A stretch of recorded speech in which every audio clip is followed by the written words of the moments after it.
Ang Ginoo manaa kaninyo. Manausab kanimo.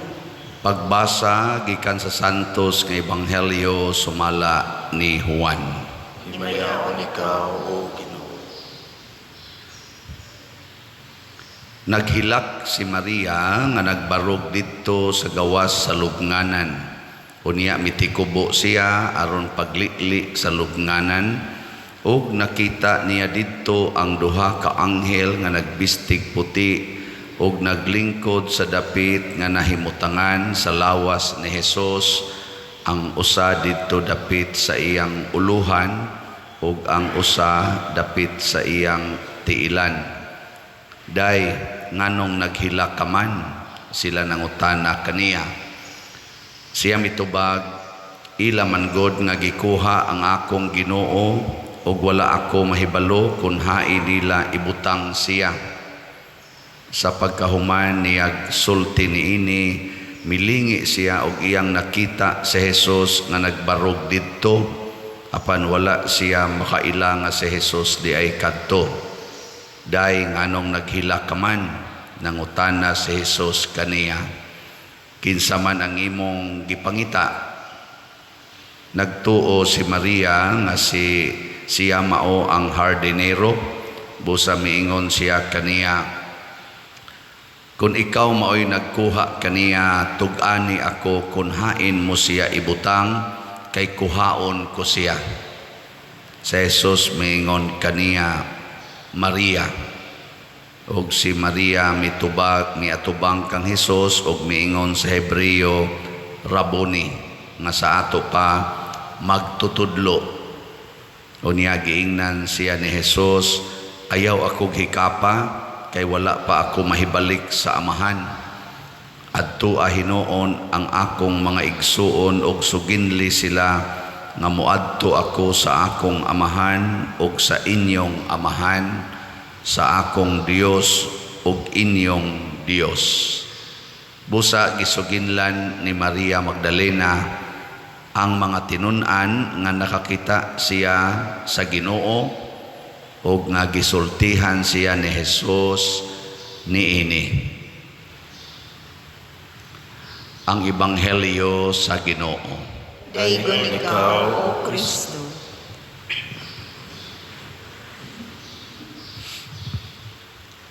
Isip pari, sumusunod mi ni San Pedro og sa mga apostoles. Nasa tong unang pagbasa nga paghumag wali ni San Pedro, murag wa to'y gamit-gamit og microphone. Adto kunong adlawa, 3,000 ang nadugang nga mga magtotoo. Di ko ka-imagine giunsa to niya pagbunyag o giunsa to niya pagwali. 3,000 god. Daghan na. Asa ka naabot o ganhi pa na din hikatagon. Asa ka naabot ang 3,000. Kutob, tibok na tong grounds, abot pa tingali dito, di pa napaigo. Ay nun, og dasokon jud kayo. So, tingali din niya tong grounds. Nya, why microphone? Imagine ninyo, epektibo pa ka ng isulti sa tao, why microphone? Nya, niwali pag yun, murabag, kaning ato naman tayo pre-Jordan, kanang pre-Jordan ba? Ambot, ning ato mga katikista, kisa may tighatag dinig pre-Jordan. Minaw ko, inyong walihan diha, kada pre-Jordan, may lagkaabot siguro nag 100. Usahay, daghan lagi ng 100. Ang uban gani, di naman gani maminaw. Sige naman lagtabi-tabi, sige text-text, cellphone, kadto 3,000. Di na to ma-imagine, niya gibunyagan dayon. So pre-Jordan usa, niya human, bunyag 3,000. Naka-imagine lang ko unsa ang grasyas Ginoo nga miuban sa mga pulong ni San Pedro o sa iyang mga kauban. Kanabang nahimong very attractive ang ilang pulo nga ang tao dili na ganahan mo undang sa pagpaminaw. Og magwali ko ron dinhig 30 minutos, ganahan pa mo maminaw. Sus, luos lamog lingi, luos lamog lihok-lihok, kunya kanang inyong mga relo, inyong nang tanaw-tanawon, niya, lingi din mo ngadtos orasan, inyo pa dyan kong pakitaon na mulingi mo sa orasan. Nganong na epektibo man ang wali nilang San Pedro, tungod kay nagda sila Ginoo sa ilang kasing-kasing o sa ilang kinabuhi. Si Mother Teresa of Calcutta, wa man to siya sigigwali, pero gada siya Ginoo siyang kinabuhi, natandog ang tibuok kalibutan. Si St. Francis of Assisi, wa man to magsigig yun o ka na ganing wali o dagko kayong crowd, sige raman tong alagad sa mga masakiton o sa mga makililimos, pero natandog ang tibuok kalibutan. Mo ni siya ang atong inspiration, mga Katoliko or mga Kristiyano. Dad-o nato ang Ginoo sa atong kinabuhi, ang tanang butang nga naas atong o tanang sitwasyon sa atong kinabuhi, monindot gyud, naagyoy gitawag og transformation. Daghan makita mga debosyon karon, naay Holy Face, naay sa panang uban, Alliance of Two Hearts, Divine Mercy, karong umaabot Domingo, Second Sunday, na Divine Mercy, Legion of Mary. Daghan kayo mga debosyon. Pero pangutan-an ang mga nagdebosyon, nagda ba sila Ginoo? Naa kay Ginoo. Maningil man lang gyapon utang, mukihar man gyapon sa dili makabayad sa utang, igihan man gyapon kay mga utlanan, masuko magkuhaon ang ilang mga tanom, ang bunga sa ilang tanom, masuko man. Naagani na natong kahakog, naapa na natong kasina, naapa ng linibakay, na way kapuslanan. Liwat rata ato mga Hudiyo nga wa mudawat ni Kristo nga siging adtos templo, siging hapa-hapa dito, siging puasa, siging offer anang ilang mga offerings para sa Ginoo, pero way Ginoo ang kasing-kasing. Karon unsaon man nato pagsiguro nga naay Ginoo atong kasing-kasing? Kibaw mo? Magsigitag rosaryo, tingali. Sigitag chaplet, tingali. Sigitag basa ng tisira sa Legion of Mary, tingali. Pero di pa na siya assurance. Sa mga pinaka-assurance, kanang mahimong number 1 nga gipangita nimo kada adlaw ang Ginoo. Kada bang di ka mo undang og pangita hangtod imo siyang makita diha anang adlaw. Muna nahitabo ni Maria Magdalena diri sa atong unang pagbasa sa atong ebanghelyo. Naghilak na gud siya nga nangita sa Ginoo. Ambot pila ka buk nato nga muhilak yung di ka kita Ginoo. Muhilak noon og wa nay cellphone, mga batanon karon. Wa na'y cellphone, wa na'y load, hilak. Wa na'y TV, labi na ka ng smart TV yun. Muhilak ko yun. Ngita yun. Nayo paspari, usahin, palitog TV. Di ba? Okay, mo'y gipangita. Hasta pare, ngita kaya po kolekta. Hilak bagway kolekta. Paita di kinabuhi, sige tagdupa-dupa, watay agi. Pero di mangita Ginoo. Kano, lingi ako na imong tupad. Yung nanana kay Ginoo diya. Sige. Anay Ginoo? Mailhan mo na nimo ang naay Ginoo. Ang sabay mga timailhan. Mawa ang kahadlok.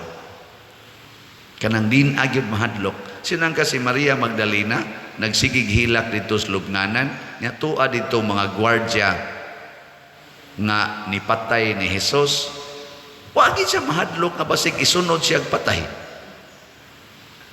Dito siya nangita, wa na siya kahadlok. Sila si San Pedro nanguaman to, nanabon man to sila sa ilang mga pultahan katong ilang mitinganan.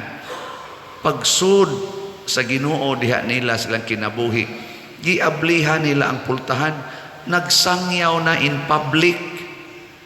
Sa una magtago-tago, karon mo sangyaw na. Kamo, wa na mo'y kahadlok. Di mo mahadlok nga ubano na inyong buhok. Di na nyo na patina. Oh, hadlok kaayo. Di mo mahadlok nga makanser. Di mo mahadlok nga masakit. Di mo mahadlok nga mahagbong anang mga board exams. Oh, di mo mahadlok nga mga bit inyong bana.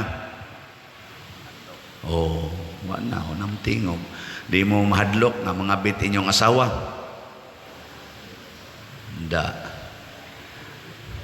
Mo biyahe mo adto mo gawas nasod o mo sakay mo eroplano, di mo mahadlok nga makras. Wala.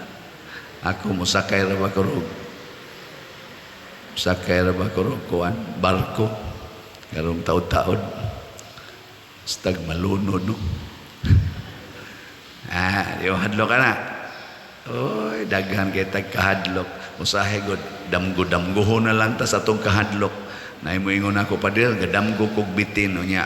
Unsa may meaning ana pader nya?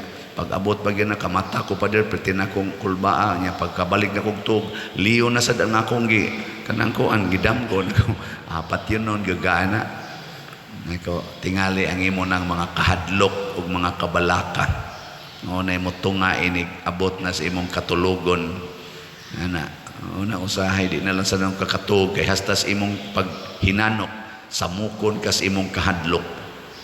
Mo nang daghan kay karon nagdepresyon, daghan kaayo nga stress, mga kahadlok man gunagod. Kay wa kay Ginoo, nangita kag kwarta, nya mura magminus ang kwarta, nahadlok na ka unsay sunod nga mahitabo. Nangita ka og acceptance nga gusto kang dawaton ka sa imong isigkatao, sa imong pamilya, gisalikway ka, nabalaka na ka, naguol na ka, kay dili ka kadawat nga isalikway, kay wa man sa kay Ginoo. Butangi Ginoo imong kinabuhi. Di ba bisag isalikway kanilang tanan, moingon ra gyud ka, wala na akong hahanapin pa. Di ba? Psalm 23, the Lord is my shepherd, there is nothing I shall want. So mawa gina mga kabalaka kahadlok. Ikaduha, nga timaan nga naatay Ginoo, ang tanan natong mga pagtan-aw sa mga butang mahimo ng Diyos nun. Padalitan, kakita kag tawo nga nisuyop, imo pag yun ang anak, unsay imong isulti? Nisuyop ba? Drugs. Unsay imong isulti? Muana dayon ka, hununga na. Hununga. Ang una kita nimong makita, moingon dayon ka, ni ay luwasonon. O, di ba? Ni ay luwasonon. Yan sa umana nimo pagluwas, imong kasaban, imong hulga-hulgaon, di man na mo'y pangginoo. Higugmaon, higugmaon. Una, sigihan na nimo palit og suyupunon. Higugmaon man. Ang samuday mong ihatag ang kanang kontra niya o kanang iyang makalipay. O nahigugma ka, kanang yung makalipay. Di ba? Ikaw niya pa din, maadik na. Oh, pwede mangganig mo kuyog sa kaniyang suyog. Nga naman, nahigugma man ka, kuyog yun. Muna si Kristo, pagkakita niya nato nga naglunang natasasala, milunang siya kuyog nato. Nya kahibaw man siya nga ang silot sa sala kamatayon, nagpakamatay siya, kuyog nato ug para nato. hasta pa ganitong tulisan iya pag yung gidas paraiso. Kana bang ang ato ng pagtanaw sa atong isig katao dili na kaaway kung dili ato ng igsuon. Mauna siya ang gisulti ni San Pedro, mga igsuon, luwasa ang inyong kaugalingon nining dako kayong silot nga umaabot. Kana bang maluoy kas tao nga nakasa, nanglitan ka nang niilog sa imong yuta, gipapahawa pagyug ka sa imong lugar nga gipuy-an, kaya ang imo tax decra imong ikuptan ang iya title nga iya day kuralon, no trespassing private property. Unsa imong bation anang tawhana? Giling nga imong tupad. Ning naog anaon ka unsa imong bation? Ilogon ba imong yuta? Unsa man, masuko kaniya o maluoy? Masuko no? Awa pa kay Ginoo. Awa pa kay Ginoo. Pero maluoy kaniya kay tungod impiernohono na siya tungod sa iyang kahakog, maluoy ka kana na kay Ginoo. Kay ang imong pananaw sa imong palibot Diyos nun. Ano bang ang imong matang gigamit ba Diyos nun? O nyarog ingnon kas pare palit mog slat sa may imong bation. Malipay o hasulan? Lipay? Eling niya imong tupad na malipay ka nang sige palit og slat. O malipay ka, congratulations na kay Ginoo. Pero di kay ka malipay, hasulan ka, sige pahinumdum anang slat. Yawanon ka. Anya katapusan unsa may timailhan nga naa na tay Ginoo, excited kay tang mamatay, di na jud ka mahadlok mamatay, excited kang mamatay. Ngano man ganahan kang mo experience anang gitawag og resurrection. Kana bang inig kamatay nimo igsunod nimong tan-aw, it's a new world. The world of happiness. Wa na'y mga batig naong dito, wa na'y mga batig batasan, wa na dito yung mga kagubot, way gubat. It's a beautiful world. Aninduta ka na, no? Excited mo? Sige, katapusang lingi. Tingnan, okay ra nimo kakita na kag Ginoo ugma. Ugma na ba? Ugma. Ay, maingon ka, ikaw lay una, simbak ko lang. Manggunit pa kita ba? Manggunit pa kita ng kalibutan na awa pa kay Ginoo, anak.